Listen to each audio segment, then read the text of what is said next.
Hello, everybody, and welcome to the New England Sports Weekly Podcast. And I am your host, Sean Metcalf, and I am glad that you joined me here on the very first episode, and hopefully many more to come. As you can tell by the name of the show, we are focusing mainly on New England sports, particularly the Boston Red Sox, New England Patriots, and the Boston Bruins and Boston Celtics. Of course, anytime that any big news stories that might tie into Boston as far as the sports landscape are concerned, and even some non-Boston sports that might also pique everybody's interest, including me. I will get into some of those as well. But mainly just the Boston sports scene, and there's a lot going on here lately with all four major sports teams in the city. And a little about myself as well. Um, I went to school for 4 years at the New England School of Communications.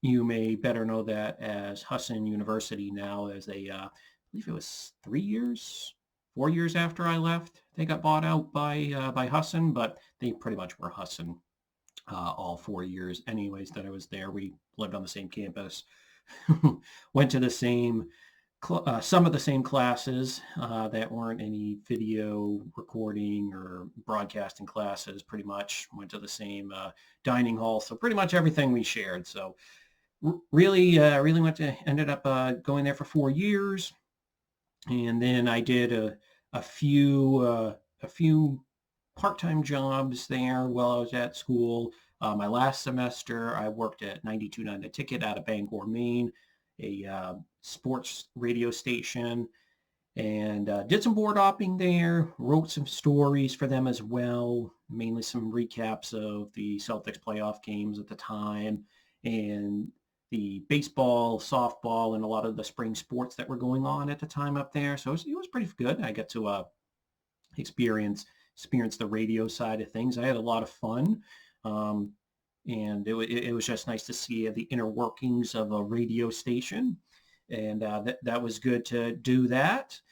And I also, while I was there up in Bangor, I did a little bit of work for the ABC and the Fox affiliate, and did the winter basketball tournament for the college for Husson, and that tourney time, which normally was in December, right before Christmas break. And that was good to do that. Had a blast. It's always fun to get on TV and just chat it up when it comes to basketball. Do some play-by-play, some color analysts. That was always fun. Also did a Division III football game for Husson University as well, and had fun with that. Although they did end up getting blown out that game, so you got to learn how to do how to fill airtime. Trust me, that's always fun. But also, when I left school, took about a year off as far as sports broadcasting, and then in the summer 2015, the main not Maine, the old Orchard Beach. I was going to call them the Maine Guides. That was back in the day, even before I was born. But the old Orchard Beach Surge were part of a 4-team independent league. A lot of minor league players at the low A, high A level, a few double A guys that had some experience. They played in the league, but it was fun to get to watch some of these professional baseball players do their thing, and get to see it every day. That was one of the more fun experiences I had. I made a lot of friends doing that job, and made a lot of good guys that were on the team, and they were able to come up during the booth when they weren't playing, or during the All-Star games that we had. So did that for a couple of years, right down in Old Orchard. And then I've done a few other things here and there, but that's really my broadcasting foray that I've had. So I really, as you can probably tell, though, the memorabilia, and for those of you who know me, just love sports in general. Love Boston sports. Grew up, baseball was my first love as far as sports goes, and then the Patriots slowly grew on me. I remember the days of Drew Bledsoe in the late 90s, right before Tom Brady came along. I remember seeing the posters at Drew Bledsoe in my cousin's room, and those are always those are some fun days, even before Brady got there. And then, of course, grew up right in the heyday of Boston sports, which we're at the kind of, I wouldn't say tail end of, just a different generation. But no, that's my sports fandom there in a nutshell, and what I've done so far in my career as well. So I hope that you guys like what I do. You can always hit the like and subscribe, because this is going to go up on YouTube. We're going to try to do this at least once a week starting off. Hopefully we can get at least 2, 3 a week here going once we really get roaring. And then also find us on SoundCloud, iTunes, on the podcasting app, or out on Spotify as well. And want to try to get some live shows going here as well. And actually, next week is the NFL draft on Thursday night and Friday and Saturday. So that whole weekend basically is going to be NFL draft. So going to do a live NFL draft special coming up on Wednesday night of next week, April 28th. So mark that down. And I'd love to hear back from you. I'm going to open up the chat on YouTube and get some questions from you, as well as if you want to hit me up on Twitter or on my instant mess or on my DMs in Instagram. And both handles on Instagram and Twitter are Sean, SEAN _ MET 28. So like I said, just send me a tweet, hit me up in the DMs in Twitter or Instagram, and we'll love to take some of your questions, or like I said, live on the chat, and we'll get rolling there with next week with the draft special, and that is going to be so much fun. I love diving into the draft, and especially this year with the Patriots with so many needs. Just a lot to talk about there. Going to be fun breaking all that down. And without further ado, we'll get to our first segment, which I'd like to call the Out of the Box segment. And we'll go down through the latest trending topics here in Boston sports. Of course, as probably many of you know by now, Julian Edelman has decided to retire from football. And of course, the Patriots, a couple hours before they released him, before he retired, they ended up releasing Edelman after a failed physical, but it was more semantics because he was going to pretty much end up retiring anyways with all of his injuries regarding his knees over these last couple of years. That it's been tough for Edelman to continue playing with that knee, and he was not even guaranteed a half season, let alone a full season this coming year. So it was going to be tough to watch him kind of limp out there. We'll touch more on that as we get more towards the Patriots here later on in the show. And as well as Belichick did speak with the media, detailing how he really didn't detail how he was going to attack the draft, but as much as Belichick will tell you before the pre-draft process is probably the most detailed that he's gotten over the last couple of years. And we'll go over that as well. And the red hot Boston Red Sox have just been ripping the cover off the baseball and blowing away expectations, albeit very early here in the first 2.5 weeks or so of the season, but they've just been way above expectations. And as far as JD Martinez and Rafael Devers have come back to form and looked just like their old selves, especially Martinez, looking like the back of his baseball card. He's just been unbelievable. I didn't even think that he'd be this hot this early. I was hoping that he'd get back to hitting 30 home runs, hitting close to 300, but he's far surpassed that early on.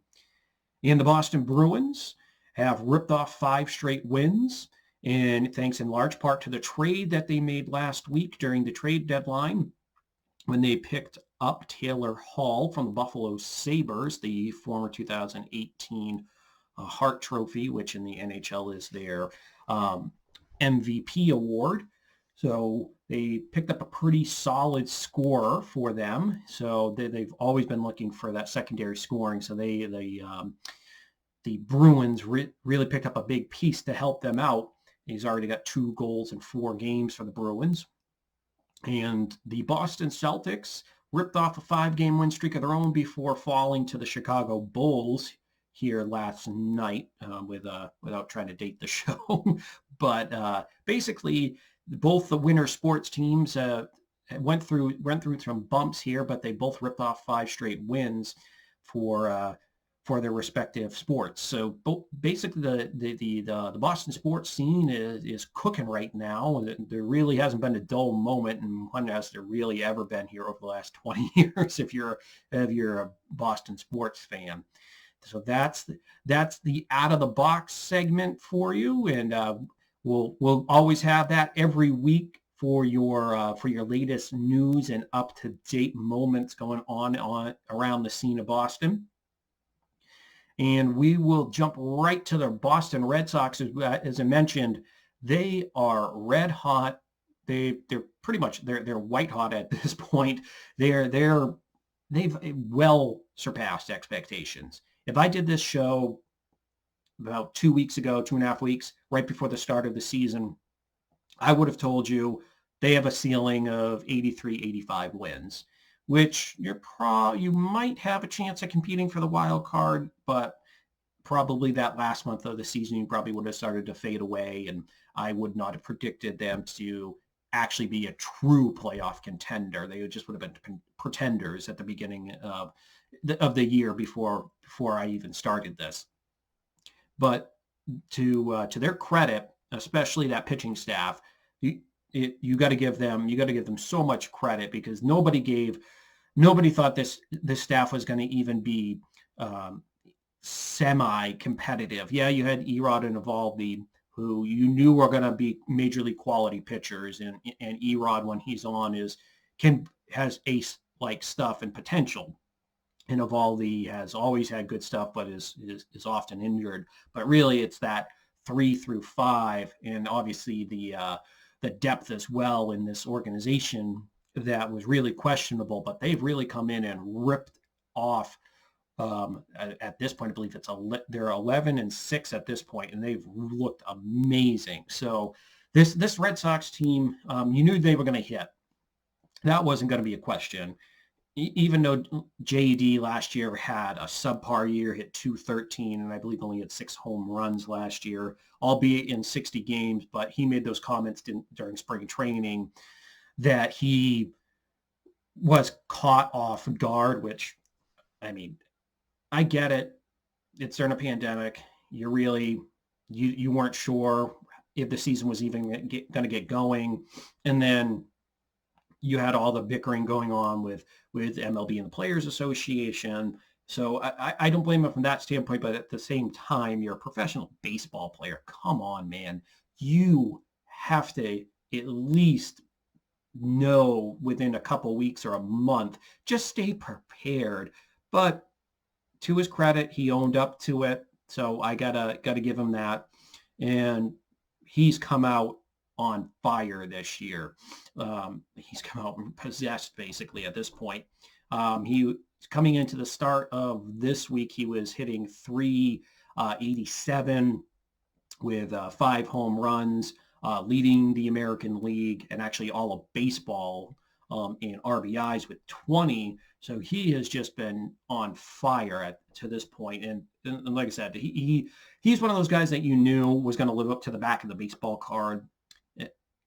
His numbers have been ridiculous, especially since he's joined Boston. If you throw out last year, in the first 2 years, he's averaged 40 plus home runs, 120 plus RBIs, and hit over 300. So JD is going to be a run-producing machine. So as far as JD's concerned, I wasn't in the long term overly concerned. It was just a little bit of, well, can he kind of get out of that slump he was in last year? Is that foot injury that he had in the World Series, which he admitted kind of screwed up his swing back in 2019 and even most of last year. So it was pretty much you weren't sure if it was injuries that might do Martinez in. And I was honestly surprised that he didn't opt out. There was a lot of talk that he might, but he ended up staying in Boston, which is paying dividends. And I think a lot of that had to do with the NL declining the DH role. So he wouldn't have had as many suitors.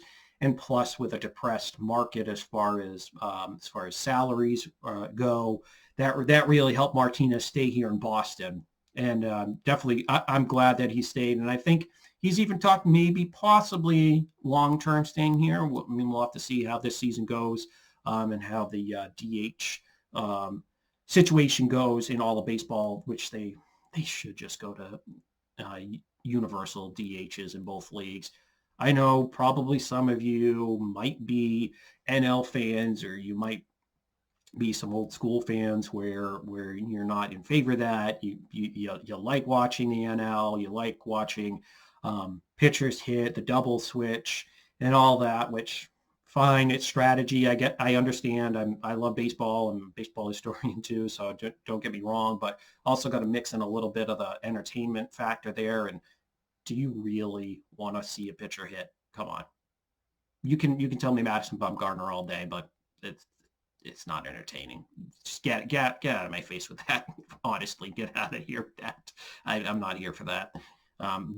So one pitcher or five pitchers can hit home runs. Okay, so there's still a whole bunch of others that can't do anything at the plate. So no, I'd rather have somebody like a JD Martinez, David Ortiz, Nelson Cruz go up there, slug 40 home runs, 30 home runs in a year, have a OPS of 950 or 1,050 a season, and drive in 100 runs and hit close to 300.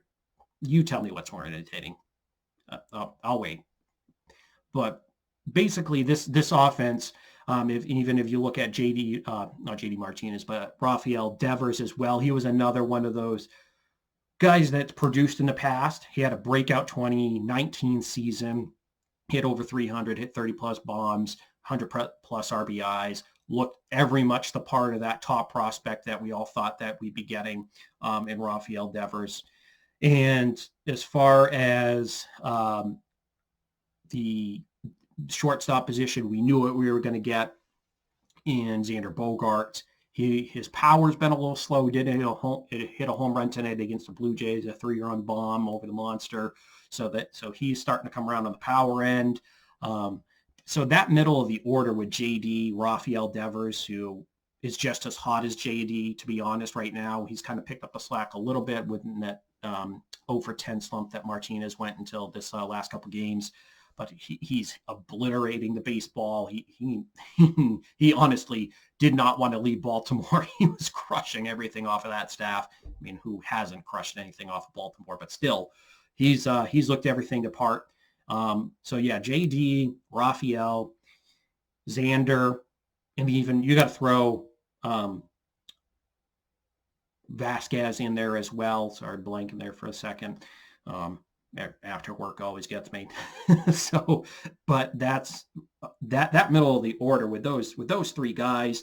They've been phenomenal. And then Alex Verdugo, you're never going to replace Mookie Betts.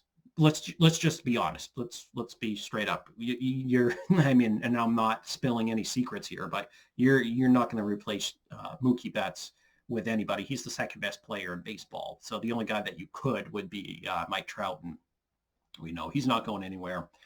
But honestly, I wanted Mookie Betts to stay, and I still wish he was here. And I mean, I still hate the ownership for what they did as far as allowing Dombrowski not to gut the farm system. That's a whole nother issue, but to go on that drunken sailor spending spree after the World Series in 2018, where you made emotional decisions and bringing back Nathan Eovaldi. Yes, he's pitching well here this year, and you wouldn't have a rotation without him. But still, at the same time, in the long term, though, it was just one of those contracts that you were like, why are you spending $468 on Eovaldi, who's had an injury history? Yes, he had a good World Series, but he made that poor decision. And then you also had the Stephen Pierce decision where you brought somebody back that didn't even play or barely played in 2019 because of injuries. and then he retired. So he made bad financial decisions. And now let's not forget the Chris Sale. And I love Chris Sale. He's everything I want in a baseball player. Wears his heart on his sleeve, eats, sleeps, dreams baseball. From everything you hear, he is the ultimate competitor. He every time that Alex Cora goes out there to yank him, you know Alex isn't going to have a nice conversation with it. Well, not in any bad way, but you know that's going to be heated as far as he doesn't want to come out of the game. So he's everything you want in a competitor. He's been in the Cy Young race, so I know it sounds like I'm contradicting myself, but at the same time, like every big contract you have, there you have to worry about players that have had injuries. And since 2018, he's started in the second half of the year. He's broken down in pretty much every year. And is that somebody that you want to devote 35 million, which when he's healthy, I would say sign him up, give him all that money. And yeah, I'll pay Chris Sale that money. I have no qualms paying him that money. But it's the him not being healthy and being there all the time. And I hate to call, and it sounds like I don't like him or that I'm not on board with Chris Sale being on this team, but it was just you paid him a year early when you probably could have gotten him for a cheaper contract to come back, because he honestly does not seem like one of those guys that cared when he had that 6-year deal, or I can't remember what it was. It was a long-term deal that he signed with Chicago, and it was the amount on it was like 40 or 50 something million over that time span. It was like 14 million a year. So it was very team friendly. And he never complained. He never bitched about his contract. He always would show up to the ballpark and never heard anything. The only time you ever heard anything is when he cut the sleeves off those White Sox jerseys. But other than that, he's been a model citizen. And it really comes down to him just kind of breaking down in the second half. So that's really where this team got put from Dave Dombrowski, and I've never been happy since. And that brings us back to the Verdugo when Chaim Bloom had to come in and replenish the farm system, had to make the unpopular trade of Mookie Betts, and he brought in Alex Verdugo, and Verdugo has absolutely been crushing it as of late. So he's been a find. So you add him in that two-hole. And then if you throw in Kike Hernandez, who he's been up and down so far, but he's definitely made hard contact, and he's already had some big home runs as well. And he's very versatile. He's one of those guys that was never an everyday player in LA, just because that team is loaded and with studs all across the board pretty much. So it's not like he was going to get an outfield spot. That outfield is got Mookie Betts and Bellinger, AJ Pollock as well. So that and then Chris Taylor can go out there and play as well. And he's a versatile guy too. So they just have a loaded team as well. But he was never really going to be that guy that was going to get everyday playing time. But when he did play with the Dodgers, he was always making an impact. So he's one of those guys that if he starts to come into form, and he might develop into one of those everyday players. And I've liked what I've seen from him so far. Like I said, the bat's kind of been up and down, but he does produce in some key moments. And then so that top 5, top 6 in that order is a legitimate top 5 squad as far as a lineup. And then if you even look down at the rest of that lineup, they brought in Franchy Cordero when they traded Andrew Benintendi. And I never was a gigantic Benintendi fan. I liked what I saw those first couple of years, and then it just kind of every year it just seemed like trended downward. He never really lived up to that 7th overall pick potential that he was supposed to be, the Golden Spikes Award winner back in college for the best college baseball player. He's just been one of those J.D. Drew-esque guys that's had talent, not from the standpoint that he doesn't like to play baseball, but just it's never always fully come together. You see the flashes. So you get Franchy Cordero, who to me is more of a William Opeña type of guy, where it's the power is the myth. We haven't seen that as far as in the regular season. He blasted a couple big ones during spring training, but we know that's just spring training. So far it's just been kind of a mixed bag here for Franchi so far. And is actually he for a while he had a 6-game hitting streak going on, was hitting pretty well. He hasn't really squared anything up and has kind of gone the other way, learned to use the monster. So hey, and in that standpoint, you're learning where you are, learning the ballpark that you play in. So from that standpoint, and defensively, he's been good as well. It's one of those projects that if you hit and you find some gold, then I mean that lengthens out that lineup even more. Um, and then obviously relying on some other pieces that you brought in, and Hunter Renfroe always had good power, always strikes out a lot. That's modern day baseball. Can hit you 30 home runs. He's done that in the past as well with the San Diego Padres and the Tampa Bay Rays. But he's one of those guys that not going to hit for a high average, but going to hit for a lot of power. Can be a run producer, so you can if you can sneak that down in the 7th, 8th spot in the lineup, I'm all for it.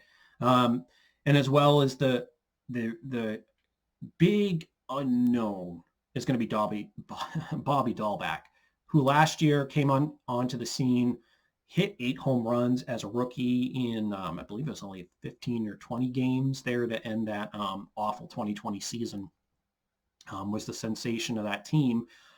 He started to come out of his slump a little bit, still hasn't hit a home run yet, but once he finds that power stroke, that run producing, now that he's starting to look more comfortable at the plate, I really think they might have something special down there at the bottom of the lineup. I don't think it's going to be 2003 when Bill Miller won the batting title down there, but you have a guy that can, I wouldn't say ambush because his potential from last year, but at least a guy sitting down there in the middle of the order with a lineup that already has a lot of power in it. If you can get Bobby Dahlbeck going, sitting in that anywhere from the 7 to 9 hole, depending on how Cora mixes up his lineup, that really could be something special for this team, because they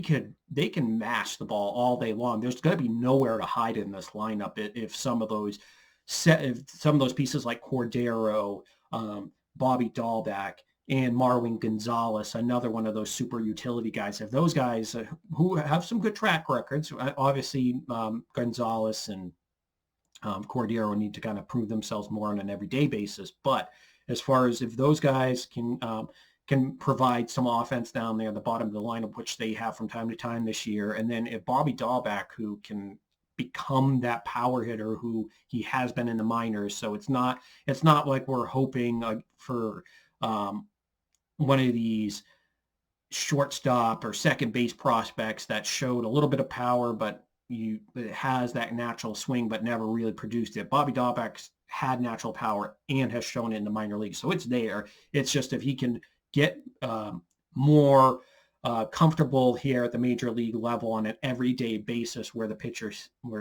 will see him every day in this division, where they get more comfortable with him. If he can adapt, if he becomes what we all think he can be, this lineup might be arguably all around one of the best in the American League, if not in all of Major League Baseball. And like I said earlier, it really comes down, though, to this pitching staff. That's what surprised me, because you have Nathan Eovaldi, and then Erod's come back. He hasn't looked like the 2019 Erod just yet, but I mean, he's coming off of the myocarditis, the issue from having COVID, so he's got that heart problem. But if he starts to look more like Erod, and then you have a nice 1-2 punch, because Eovaldi so far is 3-1. He's looked every bit the ace that this team needs. And like with Eovaldi, it's always been there. The stuff has always been there. He's got a 98, 99, 100-mile-an-hour fastball, a good hook, good off-speed pitches. So he's always had it. It's just been the injuries to him. So those two are a nice anchor to the rotation. The one that I'm still not high on is Garrett Richards. He was a good prospect with the Angels, but never really lived up to all the hype. I mean, not that I shouldn't say that. He hasn't fully lived up to all the hype, because he had a couple good years there in Los Angeles with the Angels. but the injuries just took their toll on him, and he hasn't been able to really get back to that form he had back around 2015, 16. But once he's healthy, if he can get at least somewhat back to that level, that's a nice 3, nice 4 guy in your spot in your rotation. Then you have Martin Perez, who is call him an innings eater. It's not. I'm not being disrespectful, because I mean they need those type of guys, and he honestly has been a little bit better than that. He's certainly not an ace, but he's one of those guys in modern day baseball. 5 innings is what you're going to get. It's basically what 7 innings used to be when I was probably like 13, 14 years old back in 2003, 2000 through 2005, 2006, that era. I know, aging myself there, but that was really back when a good pitching performance was 7, 8 innings. Nowadays, if you get to 5, that's a quality start. 6 plus, 7 plus innings, that's when you know you have a real stud. But if you can give me 5 plus innings, give up a couple runs, which Martin Perez has been able to do, I will take that all day long with this lineup, and then hand it over to the bullpen, which has been phenomenal, absolutely phenomenal. Garrett Whitlock, the Rule 5 pick from the Yankees, that has been a steal. And I guarantee you that Yankees organization is kicking themselves right now, because now they didn't protect him on the 40-man, and that pitching staff in New York needs a lot of help. So it would be nice if they had him. And so far, he's been a wonderful addition to this Boston team. You always get those guys in spring training that show out but don't show up in the actual games that matter as the season goes. But he's been one of those instances where what you showed in spring training is carried right over, and he could be a nice long-term piece, because this year he's in the bullpen. And I think once they kind of get him stretched out throughout this year, kind of go a couple innings if they need be, I think you're going to end up having a nice starter there at the back end of the rotation, at least to start, going forward in the next couple of years until he can prove, see what he's got as a starter. But good piece there. And then you have guys like Matt Barnes, who has been spectacular. He has been one of the biggest surprises, because not that he has never had the stuff. It's just the last couple of years, he's been one of those guys that I've always been like, oh, he has potential for a closer, but then he'll go like last year and the year before, where he relies too much on the off speed, where he's got a good hook, that 12-6 curve that falls right off the table. I'll take that any day from anybody, but sometimes he relies too much. But now this year he's gone back with that good fastball. Yes, he's got a good fastball, 96, 98 miles an hour.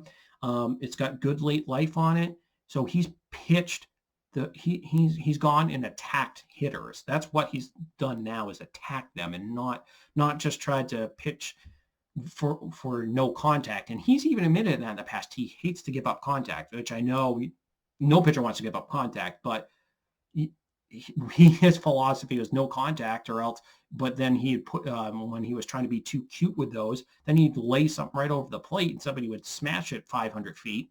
But now this year he's developed into just going after attacking guys with that fastball, not trying to be as perfect, and then coming in with that hook into the rest of his off speed. And he's been untouchable, which I didn't know it was going to be this good, but he's always had that kind of potential in the middle innings, and always was kind of lurking there. Just didn't know if he was going to be able to put it together. And at least in the early going, he has. Adam Ottavino hasn't been what as advertised and what he's been in the past, but still early on. So I'm willing to give him benefit of the doubt. So we'll see how that goes. But altogether, though, that whole bullpen, the starting rotation, and you also have to, before I forget, you have to throw in Tanner Houck to this equation. Came in last year, was lights out, has come in this year, had 2 really good starts. He's been bitten by 2 losses when he's only given up a couple of runs in each of these instances. So he's even though he's taken the 2 losses, he's only given up a minimal amount of runs, and it's just been poor run support in each start, which, I mean, this team has been really good, so it's not like he's letting them down. But he's one of those guys that's come in and has been everything that's advertised from a top prospect. To be honest, he reminds me of Chris Sale from the right side. Got that wipeout slider, that frisbee action, just like Chris Sale, but from the right side. So I think he could be that secret weapon. And it's a shame that they've sent him down, but I know they have a long-term plan. I might not agree with it. I wish he was in the rotation, taking out, I wouldn't say Perez. I probably would put him either in that, either take out Pivetta or Richards.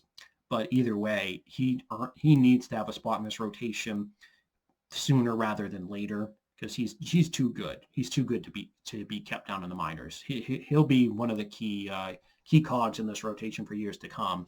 So I know you have to preach patience, but it's hard to with how good his stuff is. I know his third pitch needs some work, but hey, I mean, there are good starting pitchers that can get away with 2 really good pitches and every now and then mix in a third. But he's everything that's been advertised. So that's really been the strength of this team, has just been good starting pitching. Even though the offense has been amazing, it's just been really the linchpin to this whole operation has just been this rotation going minimum 5 innings a night, keeping the score close, or obviously shutting them down, because it's really because Evaldi and Erod have done what they're supposed to. It's really been the back end minus one bad blowout start by Richards.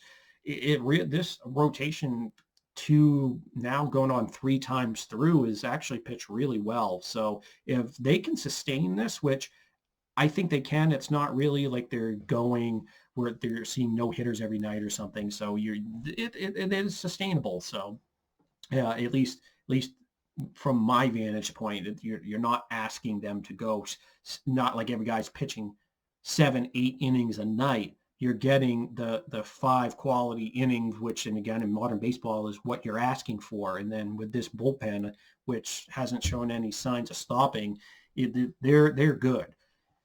So like I said earlier, I probably would have not said that this team was going to make the playoffs. I think this team is a strong contender, not just for a wild card, but for the division.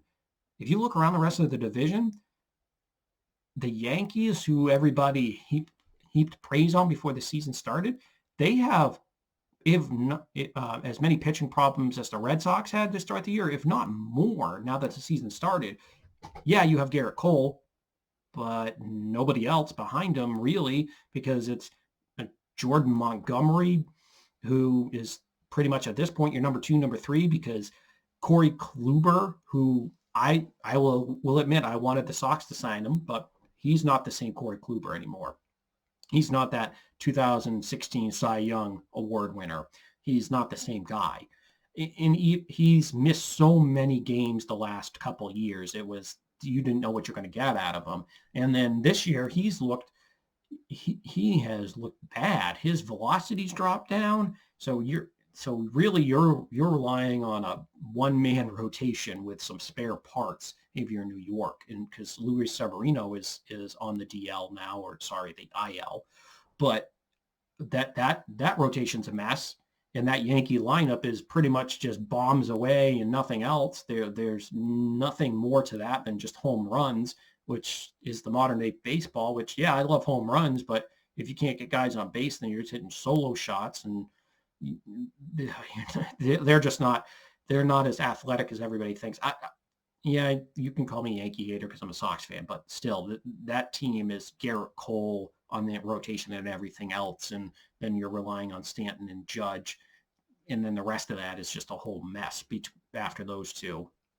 So, and then the rest of the division, it's the Tampa Bay Rays have some good young pitching down in the minors, but as of right now, other than Tyler Glasnow, that rotation has lost some pieces. They traded away Blake Snell to the Padres, so they don't have a perfect pitching staff until they get some of those minor league pieces that come up. So I don't trust them in the long run.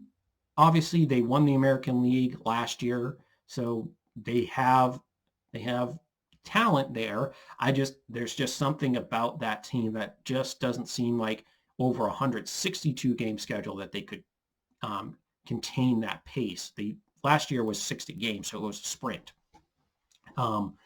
In Baltimore, not even going to touch that because they're just awful, god awful.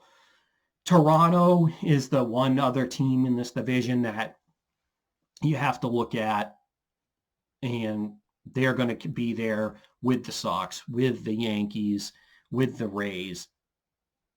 It's just going to, for me, it's going to come down to their pitching as well. You have Hyunjin Ryu, who's been a good pitcher. And then, but after that, it's just more, there are some more question marks, not as many as the Red Sox, not as many as the Yankees. They actually have a more solid staff. But it's going to be if their young players can really produce. So the Red Sox have a good shot at honestly competing for the division if they keep this up, not just a wild card spot. I am going to say this team is going to be a playoff team.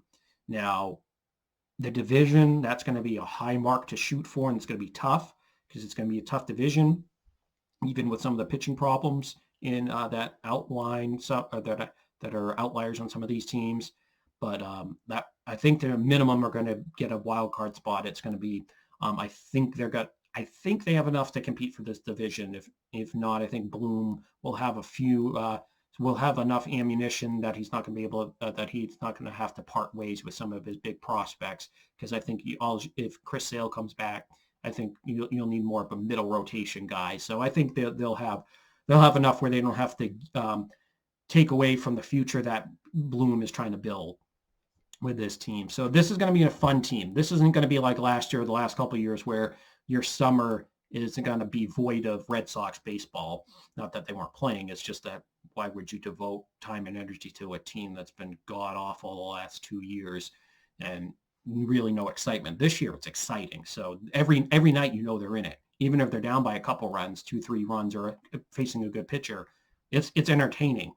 So at the least, this team is going to be fun to watch and entertaining. So there's going to be a lot to look forward to. So over the summer, we'll keep you up to date with the Sox, and hopefully they'll be in the thick of things here as the season rolls along. And speaking of rolling along, we'll just go over down the turnpike, down to Gillette Stadium in Foxborough, Mass, as the Patriots, as we mentioned, Julian Edelman did retire last week. And it was something that you could honestly see coming over the last couple of years. He's just really had a tough time with injuries, especially last year with his knee. He'll be 35 in May, actually, the day after my birthday. So he just has had major issues with those knees the last couple of years. And being 35 in the NFL, you pretty much, especially as a slot receiver, you pretty much might be 45 at that point, especially in Edelman's body, the way he's taken some massive hits over the years. It was hard to kind of watch Edelman there after the Seattle game was vintage Edelman, and then afterwards it was just it's been hard to see Edelman, watch him play at times, just because he's been limping around. He hasn't been the same, and it's to be Edelman, to actually be what he needs to be for this Patriots team. He has to have healthy knees. I know that's going to be Captain Obvious there, but he works with that torso, with his feet work. Just he's not going to run a 4.3 40 anytime soon, but he's one of those guys that gets quick in and out of the slot or even on the outside. So he needs to have that quickness, and he's not one of those big, just Plexico Burris, Julio Jones, even though he's fast, or Calvin Johnson, one of those big physical guys, Anquan Bolden, that go up and just or Des Bryant, where it's more you're using your physical prowess. He needs to have some of that quickness to get in and out of those routes and to be shifty, and he hasn't had that, and you could see it coming. So basically, the Patriots ended up cutting him because of a failed physical, but he ended up coming out 2-3 hours afterwards and retiring. So you knew it was more semantics for Edelman. So in this particular instance, I wasn't really surprised. It's going to be sad to see him go. Like I talked about, he's come up so clutch for this Patriots team, time after time. I mean, the list is endless. I mean, we can all think about the first moment that comes to our head: Super Bowl 51, fourth quarter. The Patriots are driving to tie this game, and honestly, Edelman saved what would have been an interception by Brady on that diving catch and shoestring catch. It was not even an inch, maybe like a quarter of an inch from hitting the ground and being an incomplete pass, or even worse, if he's not able to get there, it might be an interception. So that catch came up big. Of course, that the whole game he came up big. We can go to Super Bowl 53 a couple of years later, where he wins the MVP award. Honestly, was on fire that night, and he was the best player out on that field. And if you look earlier in just a couple weeks before that Super Bowl, one of honestly his most underrated performances of all time, because everybody thinks about the Super Bowls, and why not? I mean, that's where you get your rings, that's where you get your championships. But that AFC Championship game against the Chiefs that year, he was nails down the stretch. He came up in overtime with 3 straight third and long catches. And yeah, you can make all the jokes that you want about the Chiefs were getting carved up, that they're not the same defense that they've had these last couple of years, and that whoever got the ball last was going to win. But still, you're going against you have to face those safeties, those linebackers, those corners that are all bearing down on you as that slot guy. He took his punishment. He came up with, like I said, 3 clutch third down catches, not just 3rd and 2, 3rd and 1. You're talking about 3rd and long, 3rd and 8, 3rd and 10, 3rd and 11, I think, on one of them. But he was just so clutch in that game. And then, honestly, one of the biggest performances of his career, and we can say that about a lot of them, but Super Bowl 49 against the Seattle Seahawks, he was Brady's go-to guy outside of Gronkowski that game. And he, in that fourth quarter, took one of the most vicious hits I've ever seen by Cam Chancellor, who just came in and blew him up and just annihilated him. And then he should have been down. He went another like 10, 15 yards in that on that catch alone. And just sitting at home, you could tell that he was, obviously I don't know that he was, but it was pretty easy to tell that it looked like he was concussed. So that was a massive hit that he took. And he came out, still finished that drive, got the winning touchdown catch, what ended up being the winning touchdown catch. And we all know the rest of that game, but he got that to make it 28-24. So he's played so well with this team. Now, is he going to be a Hall of Famer? I don't think so. I think he'll get consideration, just how things have gone here over the past. There have been some guys like Kurt Warner, Terrell Davis, some guys that haven't had as long of a career, but they, over that short span, they've had some success and got some championships. I just don't think that Edelman has those regular season stats. The postseason certainly works in his favor. He's next to Jerry Rice and Michael Irvin, probably the number 2, number 3 all-time postseason receiver. I mean, obviously, he's, like I said, comes up clutch, but to be honest, it's more of a guy like Wes Welker, who came before him, that I think is more consideration of a Hall of Famer that really created that slot spot. I mean, we can all go back to Wayne Corbett with the Jets, or Troy Brown here with the Patriots, of really kind of being the innovators, the godfathers of it. But really, Wes Welker was the one that took it to another level back in 2007 when he first came here. And then going forward, he has over 10,000 career receiving yards. The reception numbers are there. It's just he doesn't have the rings to show for it. And to be honest, he missed a catch there in Super Bowl 50, Super Bowl 46. So I know it's strange to say that, yes, Wes Welker is the Hall of Famer and Edelman is not, but to me, it's just that Wes Welker was so prodigious as a slot receiver. He deserves to be in.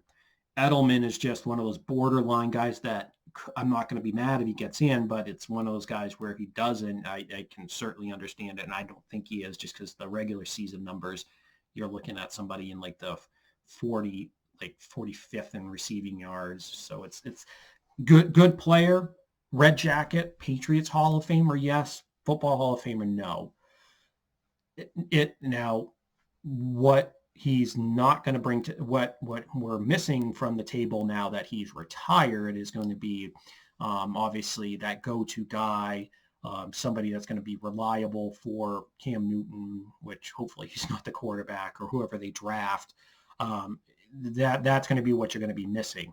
Now, obviously, the other portion of Patriots news here that's come down the pipe is that way back in free agency, back in March, the Patriots did go heavily aggressive. Now, there were some reporters out there, i.e. Tommy Curran from NBC Sports Boston, was the first one to really come out and state that the Patriots were going to be uncharacteristically aggressive in this offseason.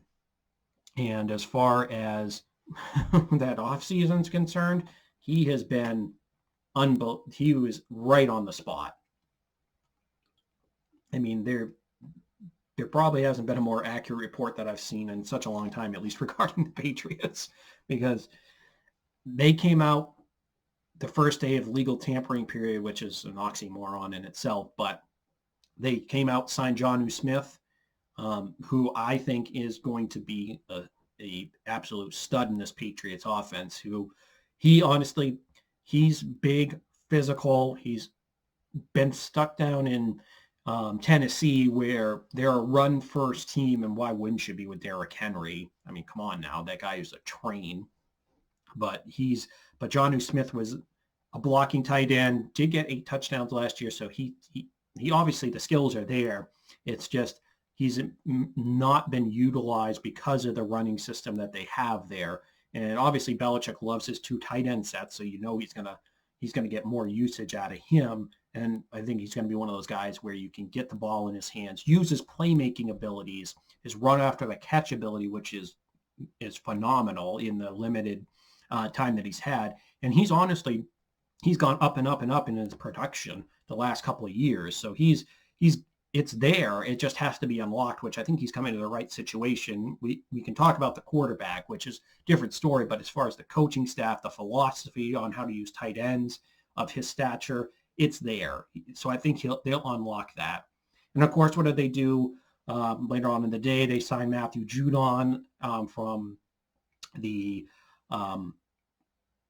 Baltimore Ravens, who is a bona fide pass rusher on that edge. He'll play a little bit of outside linebacker, play a little bit on the line with his hand in the ground. He's someone of the, obviously, Willie McGinnis does a lofty goal to be, but I'm not saying he's going to be him, but he's in that role, that mold of that elephant guy, maybe not as big as Willie, but he's still got size and speed where he can be, like I said, on the outside linebacker's position, on the outside of the line, create some pass rush. He's not going to be one of those guys that's going to get 20 sacks a season, 15 sacks a year, but his production, he'll get probably about 8-10 sacks a year, around that.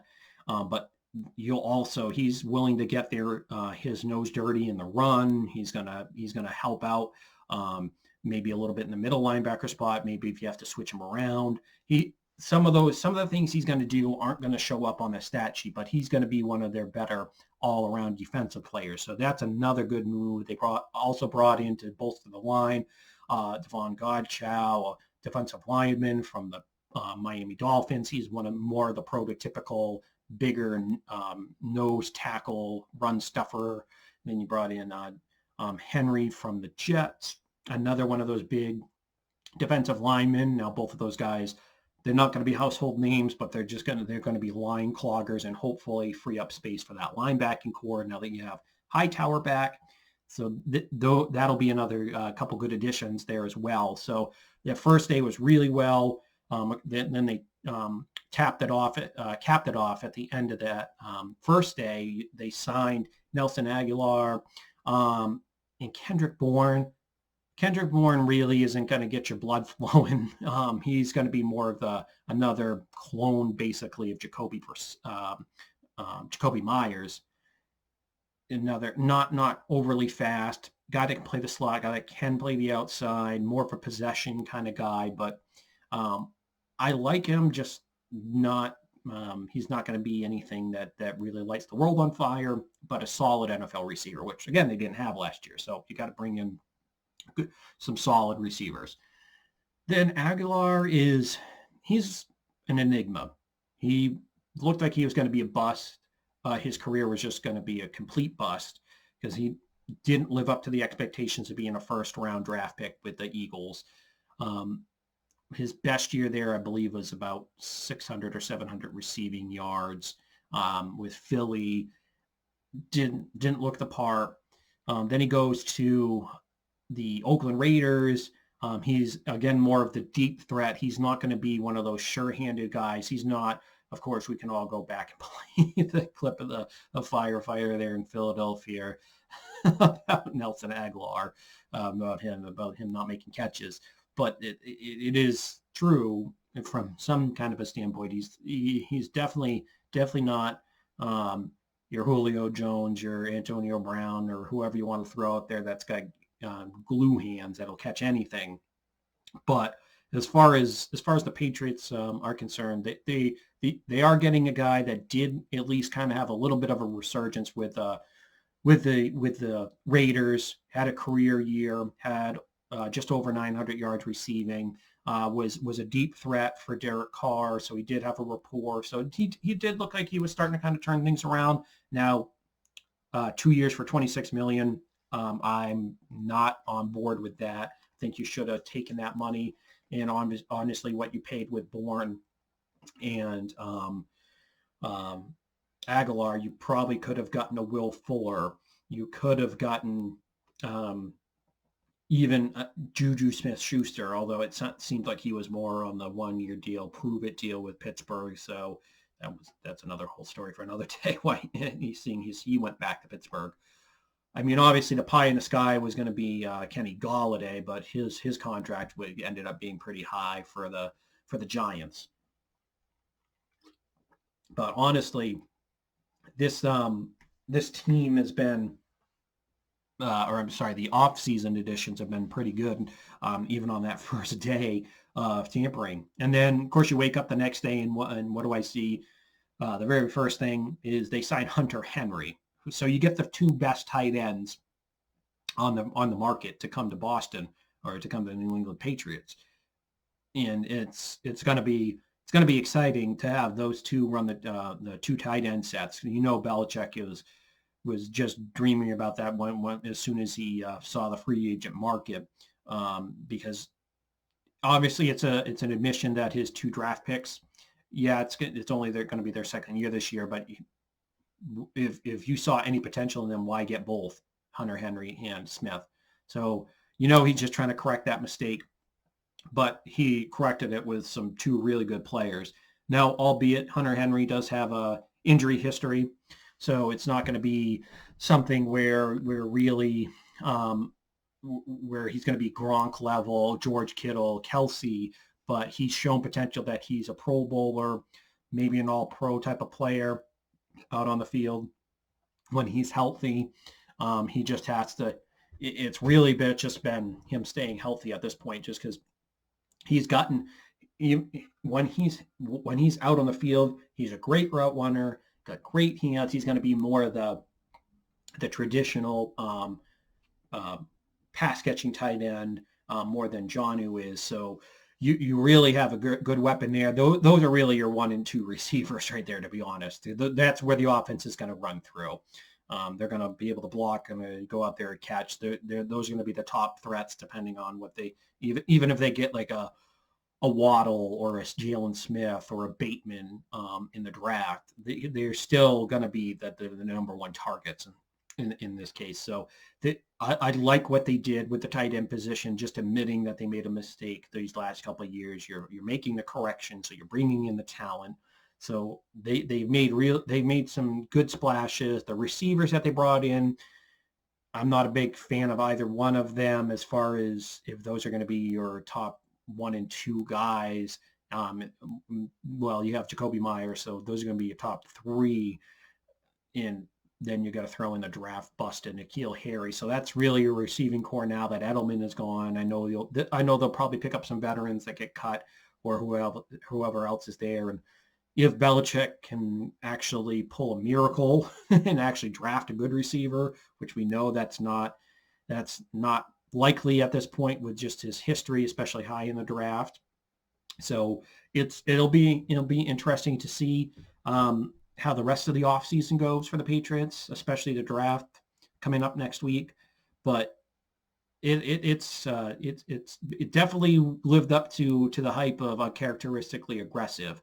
Now, the portion that wasn't aggressive was the quarterback positioning or position when you brought back Cam Newton. Now, I don't think this is going to be a long-term deal because they only gave him 1 year with a base salary of 3.5. Now, he could earn up to, I believe it's just above $8-something million a year. But if you look at the base salary before all the, which is just the guaranteed portion, that basically tells you that you have to fight for this job. I know last year was 1 million, but there wasn't anybody else there. But with a good crop of rookie quarterbacks, seeing what the Patriots might do there, I think this is really the prove it year for Cam as far as you're not guaranteed anything.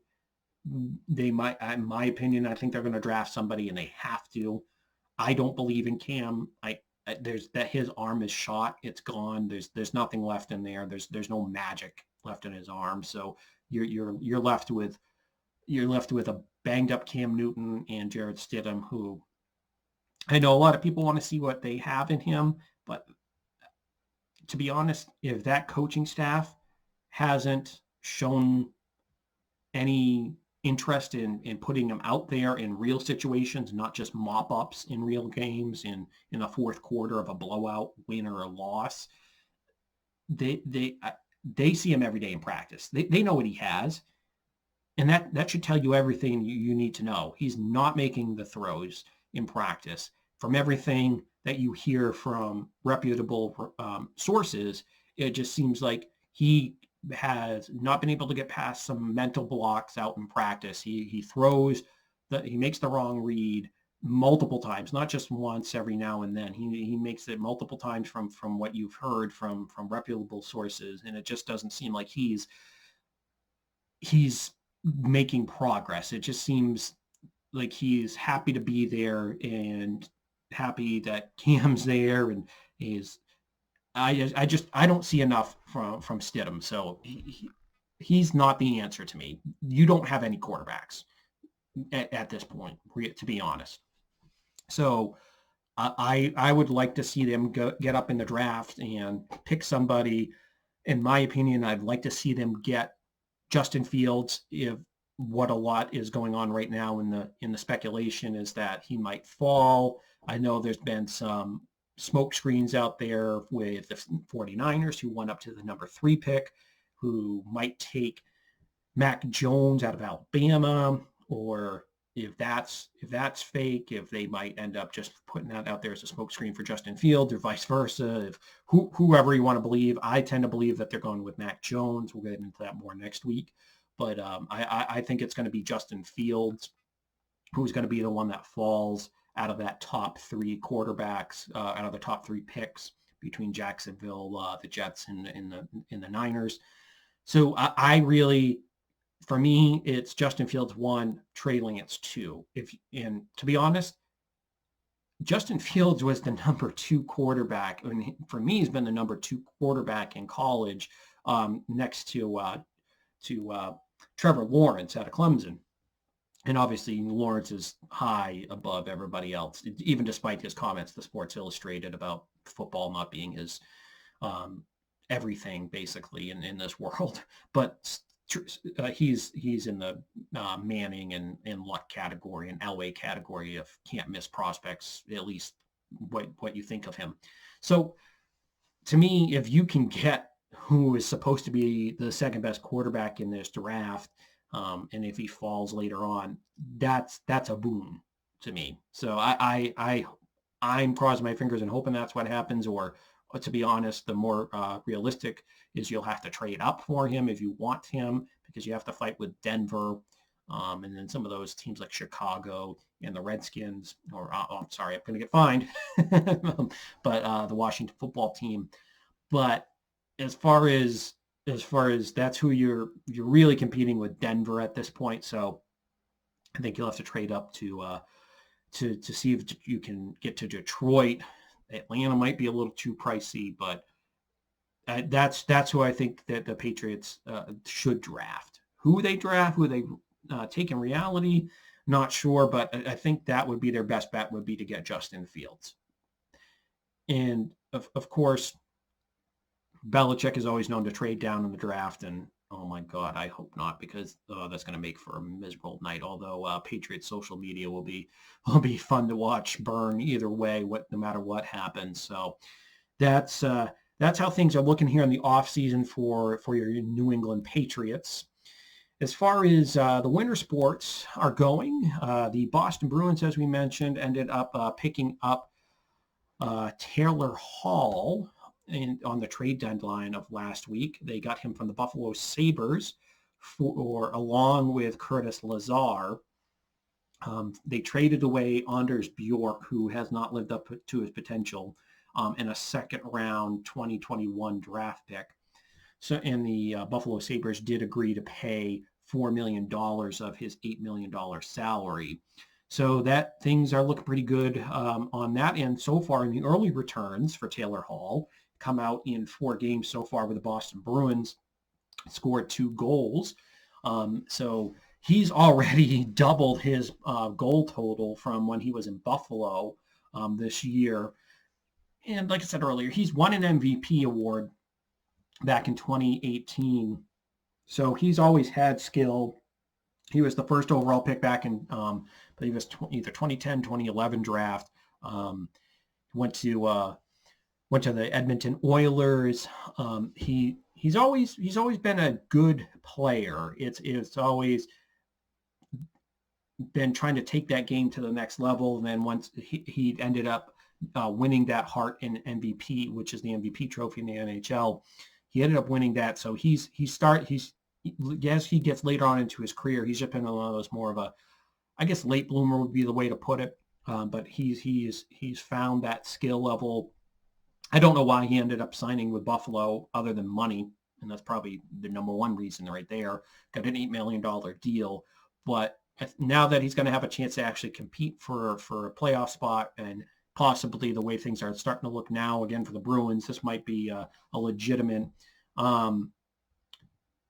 cup contender again for the Bruins, where they went through that lull where they didn't have any secondary scoring, and that's exactly what Taylor Hall's brought to this team is more depth, and depth is actually an insult to what he's brought. He's brought legitimate scoring to this to the second line, to the third line. So wherever they want to mix him in, obviously you'll put him more in that second line more than anything else. But really, he's brought legitimate secondary scoring outside of arguably one of the best lines in hockey, if not the best, in Bergeron, Marchand, and Pasternak. So that perfection line is really good, but they can't do it all for the Boston Bruins. They need help, as we've seen here over the course of this season. They started off hot, and when Pasternak came back, he was scoring goals like they were going out of style. He cooled off a little bit there for a while, starting to pick things back up, but it's been really the same story coming into this year. Where's the secondary scoring? Where is that coming from? And then finally, after they picked up Hall, it's looked like they finally, after about 5 or 6 years of trying to find that answer, trying to find the secondary scoring, they looks like they might have found something that might stick for once in the secondary scoring. Taylor Hall has brought out the best in David Krejci. Maybe not 2011 Krejci that early in his career, but you brought back Krejci to relevance here, where he looks more like the playmaker that he has been in the past. So that lengthens things out. And then you also have Craig Smith, who's played very well here as of late. Every time I look up, it seems like Craig Smith is getting another goal here. So he's starting to light things up. So now you have two legitimate lines now that you can rely on to get your scoring. You're not just one line that you're relying on every single day to get you your goals, which is just not sustainable. And then now Tuukka Rask is back. He came back off of his injury from his back. But in his absence, you had Vlader come up, or Darth Vlader, as a lot of people call him. He played pretty decent. He's not gonna wow you out there, but he played well enough to get them a couple wins. But the real story was Jeremy Swayman, who was their top prospect out of the University of Maine, who was played very well down in Providence. So they got their first extended look at him during the regular season with Tuukka Rask out, and he has looked every part of a top goaltending prospect, a number one goaltender that they could build around here in the future. So I think they have a legitimate piece there, if depending on what Tuukka wants to do, if he wants to come back or if he does want to retire. But you have that young piece. So you did learn a few things here over that stretch where things were kind of getting bumpy with some injuries to the goaltending and to the defensive side for the Bruins on that blue line. But they're starting to get healthy. They're starting to get some of those defensemen back, getting Tuukka Rask back. So they ripped off 5 wins. They've looked really well. So the Bruins are back to being that legitimate cup contender. It's just will Taylor Hall sustain that secondary scoring? That's going to be the question down the stretch. But it's going to be a fun stretch there to watch down to the end of the season into the playoffs, because for a while there was some legitimate concern, were they going to miss the playoffs with some of these injuries, where this is going to cost them, and it's not having that scoring. But it looks like they found things. They found their way back into it here for the Bruins. And their other occupants, their other TD Garden locker mates, the Boston Celtics, are also had a 5-game winning streak of their own before that got snapped by the Chicago Bulls last night. But it looks as though Jason Tatum has found his stroke again, as he's starting to develop. I wouldn't say a top 10 just yet, but he's definitely top 15 in my book as far as players in the league. He's starting to develop into that, not just superstar, but that all-world player that we thought that he could be after his rookie season and after another good season back 2018. So he's steadily developed each and every year, and now he really does look like that franchise player that we all hoped he could be. He did drop 50 on that last road trip that they had, 53 to be exact, a career high. So he's helped the Celtics come back to relevancy here. He's helped them kind of get out of that funk, because for a while they were at 500, going 2 games below 500, and they just weren't the same Celtics that we saw them start the season off at 8-5. There was some bickering that was going on. There were rumors about Brad Stevens, if he got offered the Indiana job with the University of Indiana, and actually there's a report today that he got offered, I believe it was 10 years, 70 million, or I know it was 70 million. I'm not sure about the length of that, but yeah, but he did refute that again. So there were a lot of rumors that were starting to swirl around, and there was some me ball that was going on with this team. But they've really straightened things out. They really look like they're back on track. So this Boston Bruins team could be Bruins. This Boston Celtics team look like they could at least put up a fight here. I still don't think that they're going to be able to get past The Brooklyn Nets, they're just that three-headed monster that they have with Harden, Kyrie, and Kevin Durant is just going to be too tough to beat here in the East. And then also Milwaukee they look different this year. Philly is the 3 seed right now. There's just a history with this recent Philly squad in Boston where until Philly shows me that they're able to beat Boston, I just don't believe that they're a true contender. But I think the Celtics will be able to get out of that first round.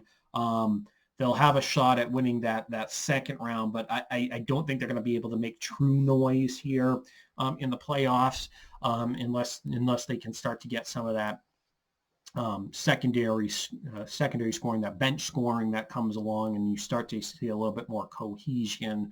And the thing that drives me crazy with the Celtics team is, why is it always in the fourth quarter when you get down into clutch situations? Why is the ball always in the hand of Marcus Smart? Why is it in the hand of throwing a Romeo Langford or throw in a Semi Ojeleye or why is it the 7th, 8th guy on the bench that it finds its way into the hands of in the clutch moment?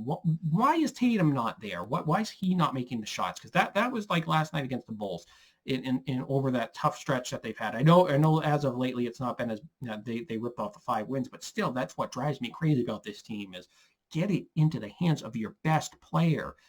Have them make plays. Yeah, I know the other team has to defend. Trust me, I know, but it drives me nuts. You have a top 20, top 15 player in the league in Tatum, and then Brown is on his way to there as well. Give either one of them the ball. Give them a chance to make plays and close it out. And we've seen Tatum do it in the past, but why is it not consistently in his hands? Give him the ball in clutch situations. It just drives me crazy.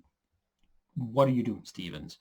But that said, this team is starting to find things here as we go along. So both of the winter sports teams look like they've started to pull themselves out of the rut, and they've either found pieces in the trade market, as the Bruins have, to turn things around, or in the Celtics case, Jason Tatum, Jaylen Brown look like their old selves. So it looks like both teams have kind of found their way.